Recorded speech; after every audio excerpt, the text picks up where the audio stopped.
พิธีเซ็นสัญญาความเข้าเจอในการสำรวจความเป็นไปได้เกี่ยวกับการก่อสร้างรีสอร์ทผู้ห้วยนามีตอนแรกวันที่28กันยายน2017นี้แผนกแผนการและการลงทุนแขวงหัวพันสมทบกับบริษัทโอเรนเทียลจำกัดได้จัดพิธีเซ็นสัญญาความเข้าเจอว่าโดยการลงทุนศึกษาสำรวจความเป็นไปได้ในการสร้างรีสอร์ทลาวครบวงจรที่เขตห้วยนามีบ้านทัดเมืองสำเหนือแขวงหัวพันเพื่อเฮ็ดตอนดินที่ยังบ่ทันได้รับการพัฒน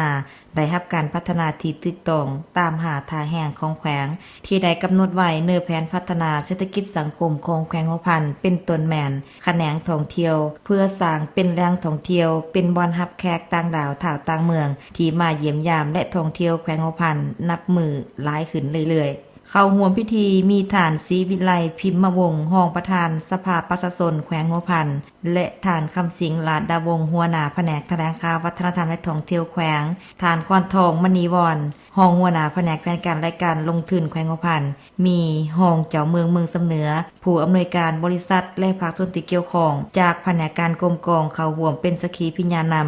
ในพิธีเซ็นบทบันทึกสัญญาในครั้งนี้ตั้งหน้าฝ่ายแขวงหัวพันโดยแม่นท่านคอนทองมณีวรรรองหัวหน้าแผนกแผนการและการลงทุนแขวงหัวพันท่านคำสิงห์ลาดดาวงศ์หัวหน้าแผนกแถลงข่าววัฒนธรรมและท่องเที่ยวแขวงหัวพันและฝ่ายบริษัทแม่นท่านนางรัตดาวรภูลสวัสดิ์อำนวยการบริษัทโอเรนเทียลท่านคิมวอนเพียวประธานบริษัทโอเรนเทียลมาจากประเทศเกาหลีใต้โอกาสนี้ฐานนางรัตดาวรภูลสวัสดิ์อำนวยการบริษัทยังได้สัมภาษณ์ว่า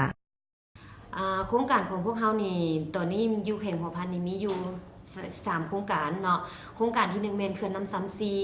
โดยต่างหน้าของบริษัทซีมอนโครงการที่2แม่นก่อสร้างรีสอร์ทครบวงจร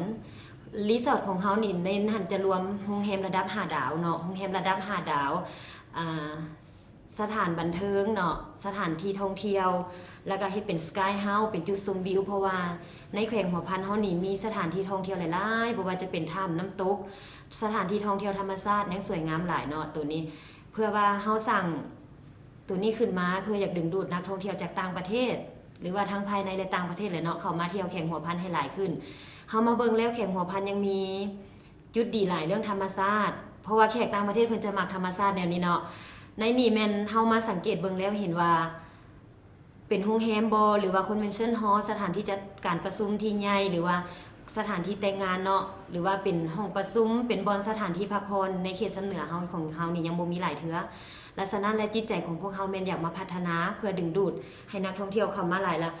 ให้ได้มีเพิ่นได้มีบ่อนพักผ่อนแหละบ่อนลิ้นบ่อนเที่ยวบ่อนพักผ่อนเนาะและอีกตัวนึงแม่นเขื่อนน้ำซ้ำซีเฮาแม่นเพื่อผลิตกระแสไฟฟ้าเนาะตัวนี้เป็นเขื่อนไฟฟ้าผลิตไฟฟ้ามาเพื่อ